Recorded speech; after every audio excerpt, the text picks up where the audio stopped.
Joining us now on This Is the Day is Father Ed Gretchko, who is the pastor of St. Mary's Church in Massillon, Ohio. And thank you, first of all, for being with us, Father. Thank you so much. In August of 2015, St. Mary's Church, which is also home to the St. Dipna Shrine, experienced a devastating fire. Could you take us back to that time and tell us a little bit about what happened? Surely. You know, a little bit through the prayers of the Mother of God, for some reason, a priest can be anywhere performing ministry, and how accidental it was that I was in the house looking out the kitchen window, talking to the associate when I saw light smoke passing by.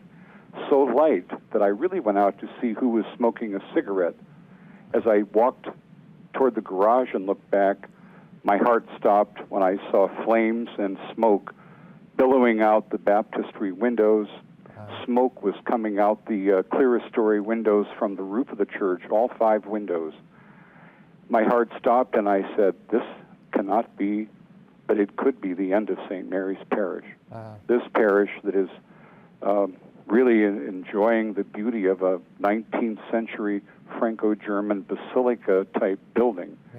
I flew back in the house to call the fire department, and then waited and waited as crowds gathered for the fire department to come. They, when they came, had to make all their preparations before they could get to the building.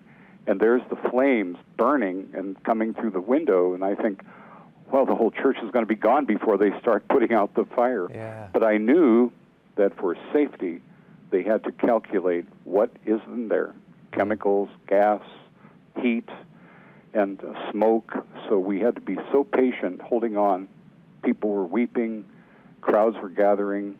Fortunately, the police and the fire tried to keep the people at a safe distance from the building. There was no school there, but the building is pretty close, and the rectory's on the other side.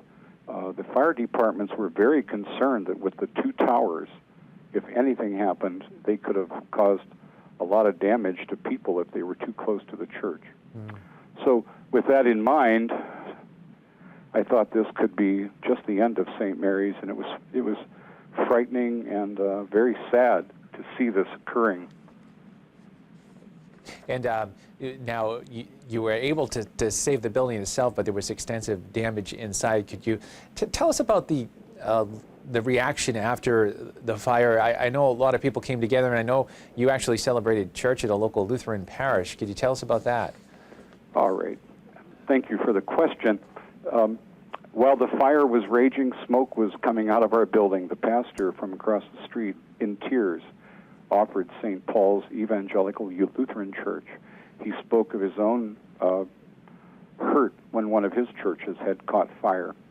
I knew, and I love that building because we've used it when our boiler broke down, but I never knew that I would be offering the Divine Liturgy in there for over 16 months of our life. Over 600 masses, weddings, funerals, confirmation, First Communion, all of our sacraments, baptisms.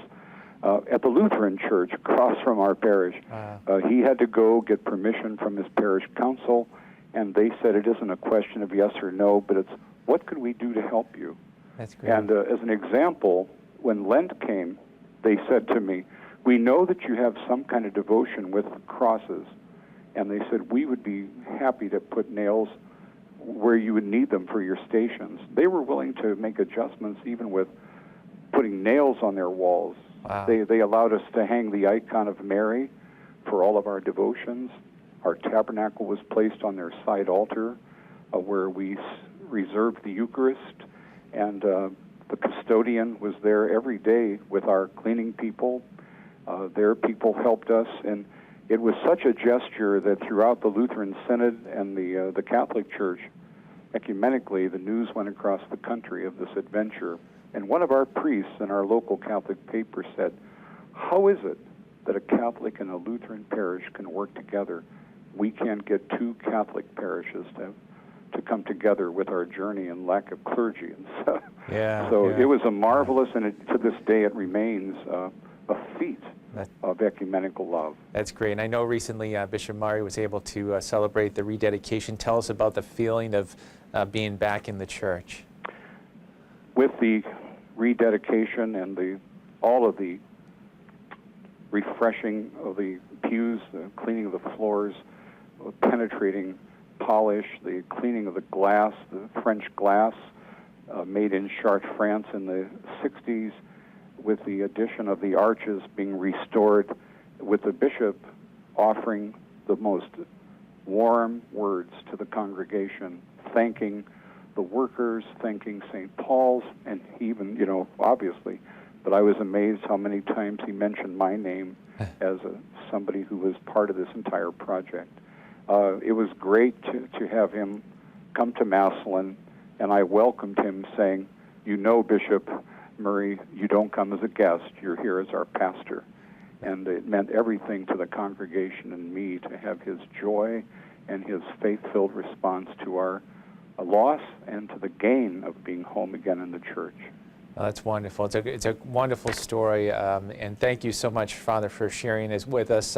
I know you actually have a website, too, as well, for people who want to find out more about St. Mary's. Where can they go? Yes, it is at stmarymassillon.com, simply stmarymassillon.com. What I thought when I read that question in advance, Saint Mother Teresa received a message from an American who said, what can I do? How can I plan? How can I come to help you? I think she thought he would receive a ticket for a plane. She said, just come.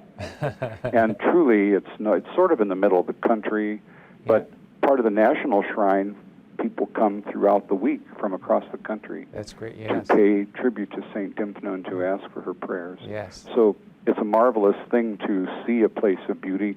And someone once said, a place of beauty is a gift forever. I mean, you would be delighted yourself to come to Massillon.